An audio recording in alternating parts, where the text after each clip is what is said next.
maanaam kon mooy ñi nga xam ne suñ ñëwee ci yéen boo leen xoolee di ngeen xam ndax ñi rab noo leen te am doom wala feebar la bu nekk ci ñoom daal. waaw loolu dèjà ki boo dégloo ndaw si rek mu wax li nga xam ne kii li ko téye nangam la waaw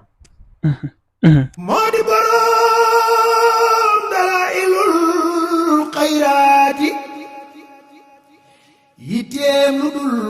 ku ñëw mu faj aajaati waaye tam wax nga léegi aussi tamit jafe-jafe am doom nekk loo xam ne tey jii ni indi na problème fu bëri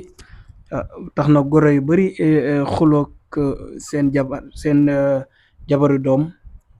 bëri na ñu gaafal bëri na ñoo xam ne dañ leen di teg seen der bi ay muy ñaaw te am doom am naa yaakaar ne tey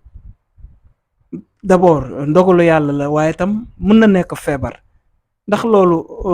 danga koy dëggal wala est-ce que feebar lay doon wala lan lay doon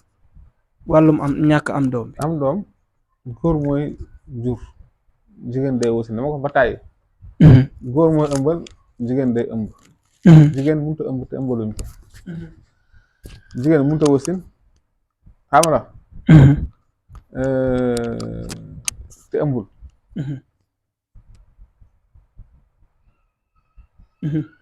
loolu yëpp góor ñi bu njëkk dañ ko daan jiin jigéen ñi bu ko defee bu jigéen bi see amul doom ñu ne ko ñu gaafal ko mu sonn ci faju di faju ci rab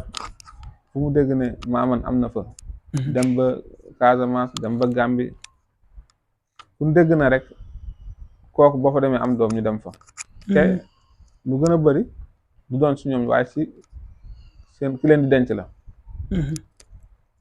ba tax na man ñi ma xam nañ ne képp ku ma woo ci wàllu am doom dama naan la sa boroom kër su nangu te jug faju jërul nga yàq sa temps parce que boobaa itam man duma la nangoo jox garab. donc kon day mel ne kon li ci ëpp ci góor ñi la. voilà muy noonu lu ci ëpp ci góor la fi ne góor dina sàggan ci bañ a jóg ànd ak soxnaam faju ba soxnaam def erreur dem ci ku sàggan sëriñ bu sàggan buy woote woon ne mën na faj ci wàllu am doom mu dem fa ndax yaakaar dem fa kooku jaxasoog moom jële ci ëmb jëkkër ji jàpp ne moom la mu am doom mu ngénte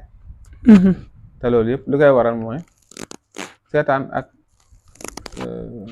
bañ a def passif bañ a def passif ndax bu góor séyee rek amul doom ak jabaram bu mu xaar jabaram di faju te jógul ànd ak moom na teel a jóg bu séyee 3 mois rek gisul dara feeñ na teel a jóg moom ku góor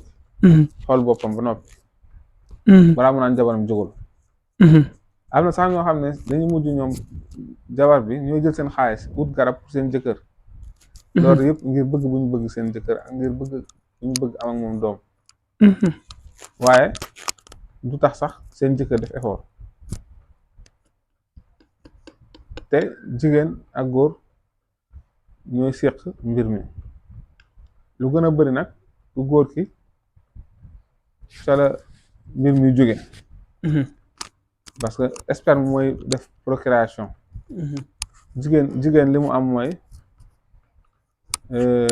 ay nenam bu nee si ak si nekk bu nekkee ci période ovulation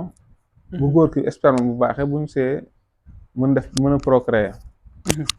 waaye bu dee góor ki ay sperme mu baaxul ay wala njaanam boobaa loolu du mën a am dëgg la bu ko defee ñuy xaar ci ndaw si ëmb mais amul ñoo xam ne par exemple rab noo leen di tee am doom wala lu ne mel waaw bu dee rab la ñaare ndaw si fu mu war a see ëmb rek day gis règle wala fu mu ëmbee bu géntee sëy bu xëyee ëmb bi tuuru wala fu mu ëmbee su géntee sawlal bu xëyee ëmb bi tuuru wala fu mu gént wala fu mu ëmbee rek maanaam ba mu def ay fan rek ëmb bi tuuru tab dina koy def moo tax nag